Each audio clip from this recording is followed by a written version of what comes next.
Hello મિત્રો, ચાલો આજે અંગ્રેજી ગ્રામરની એક ખૂબ જ મજેદાર અને મહત્વની વાત શીખીએ. આજે આપણે વર્બ એટલે કે ક્રિયાપદ વિશે બધું જ જાણીશું. તો તૈયાર છો ને આ સફર માટે? ચાલો એક સવાલથી શરૂઆત કરીએ. જરા વિચારો, કોઈ પણ વાક્યમાં એવો કયો શબ્દ છે જેના વગર વાક્ય બને જ નહીં? સૌથી અગત્યનો શબ્દ કયો હોઈ શકે? જ્યાં એ છે વર્બ એટલે કે એક્શન વર્ડ, કામ બતાવતો શબ્દ. સાચું કહું તો વર્બ વગર વાક્ય અધૂરું છે. એ તો વાક્યનો હીરો છે. તો આજે આપણે શું શીખીશું? સૌથી પહેલાં વર્બ એટલે શું? પછી એને વાક્યમાં કેવી રીતે શોધવું? એના મુખ્ય પ્રકારો કયા છે અને એના 3 રૂપો કયા છે? અને છેલ્લે આપણે જે કંઈ શીખ્યા એને યાદ કરીશું એક મજાની એક્ટિવિટી સાથે. ચાલો શરૂ કરીએ. તો આપણો પહેલો વિભાગ છે વર્બ એટલે શું. ચાલો આ કામ બતાવતા શબ્દને એકદમ સરળ રીતે સમજીએ. તો વર્બ એટલે શું? એકદમ સહેલું છે.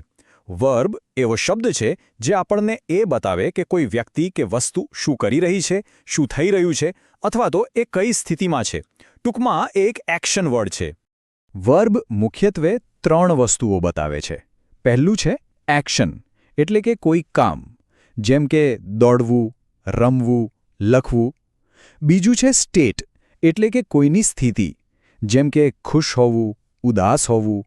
અને ત્રીજું છે હેપનિંગ, એટલે કે કોઈ ઘટના બનવી, જેમ કે વરસાદ પડવો. ચાલો એક ઉદાહરણ જોઈએ.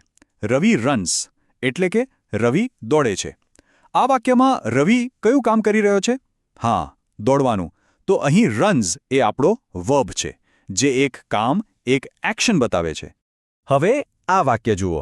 શી ઇઝ હેપી, એટલે કે તે ખુશ છે. અહીં કોઈ દોડવા ભારવાનું કામ નથી થતું, બરાબર? અહીં તેની સ્થિતિ બતાવવામાં આવી છે. તો અહીં ઇઝ એ વર્બ છે, જે તેની ખુશ હોવાની સ્થિતિ બતાવે છે. જોયું? વર્બ ફક્ત કામ જ નથી બતાવતો. સરસ. હવે આપણો બીજો વિભાગ છે વર્બ કેવી રીતે શોધવું. ચાલો હું તમને એક જાદુઈ ટ્રીક શીખવાડું, જેનાથી તમે કોઈ પણ વાક્યમાં વર્બને ચપટી વગાડતા શોધી શકશો. તો ટ્રીક એકદમ સિમ્પલ છે. સૌથી પહેલાં વાક્ય વાંચો, જેમ કે રવિ રન્સ. પછી વાક્યમાં જે પણ હોય તેને શું કરે છે એવો સવાલ પૂછો. અહીં આપણે પૂછીશું રવિ શું કરે છે? જે જવાબ મળે એ જ આપણો વર્બ. તો જવાબ શું મળ્યો? રન્સ, એટલે કે દોડે છે. ચાલો હવે સાથે મળીને પ્રયત્ન કરીએ. તૈયાર? આ વાક્ય છે ચિલ્ડ્રન પ્લે, એટલે કે બાળકો રમે છે. હવે પેલી ટ્રીક વાપરો. સવાલ પૂછો, બાળકો શું કરે છે? એકદમ સાચું. જવાબ છે પ્લે. કારણ કે જ્યારે આપણે પૂછીએ છીએ કે બાળકો શું કરે છે, તો જવાબ મળે છે રમે છે. તો પ્લે એ આપણો વર્બ છે. છે ને એકદમ સહેલું? ચાલો હવે ત્રીજા વિભાગ તરફ આગળ વધીએ. વર્બના મુખ્ય પ્રકારો. ખબર છે, જેમ આપણા બધાના અલગ અલગ કામ હોય છે, એમ વર્બ્સના પણ અલગ અલગ કામ, એટલે કે અલગ અલગ જોબ્સ હોય છે. ચાલો જોઈએ. મુખ્યત્વે 2 પ્રકાર છે.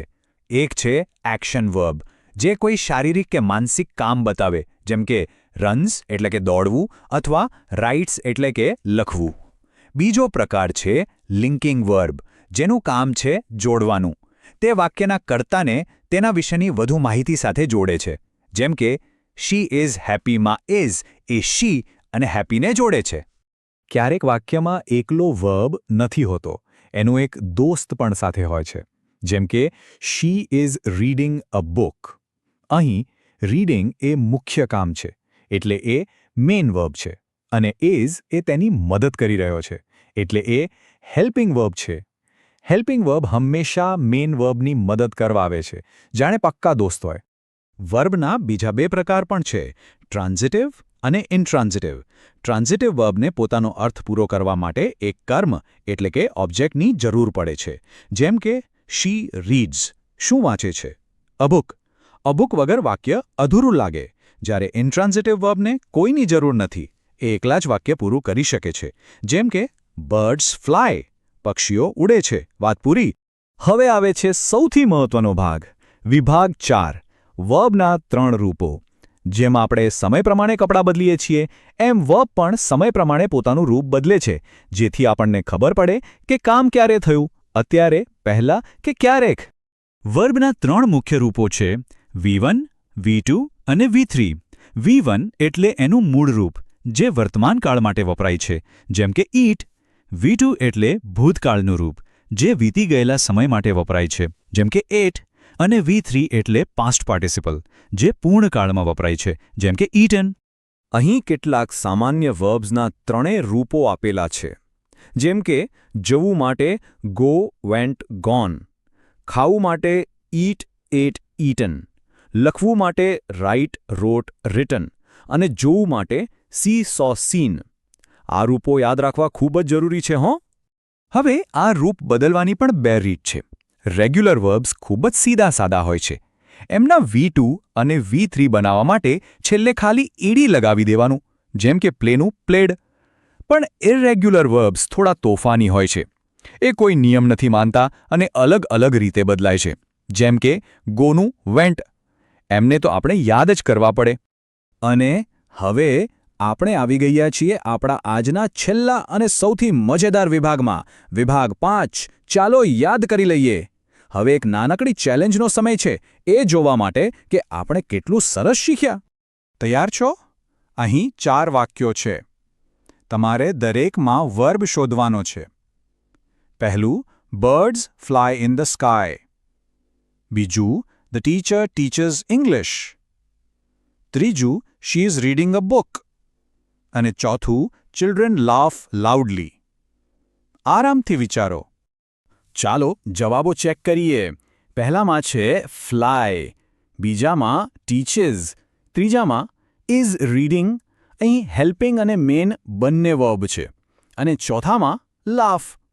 જો તમારા બધા જવાબો સાચા હોય તો ખૂબ ખૂબ સરસ. તો આજે આપણે જે પણ શીખ્યા એ બધી વાતનો સાર બસ આ એક જ વાક્યમાં છે. વર્બ એ એવો શબ્દ છે જે કામ, સ્થિતિ અથવા કોઈ ઘટના બતાવે છે. બસ આટલું યાદ રાખશો ને તો વર્બને ક્યારેય નહીં ભૂલો. તો હવે શું તમે તમારી આસપાસના વાક્યોમાં વર્બ્સ શોધી શકશો? હવેથી જ્યારે પણ કોઈ કંઈ બોલે, ટીવીમાં કંઈ સાંભળો કે ચોપડીમાં કંઈ વાંચો, ત્યારે તેમાં છુપાયેલા વર્બને શોધવાનો પ્રયત્ન જરૂર કરજો. મજા આવશે.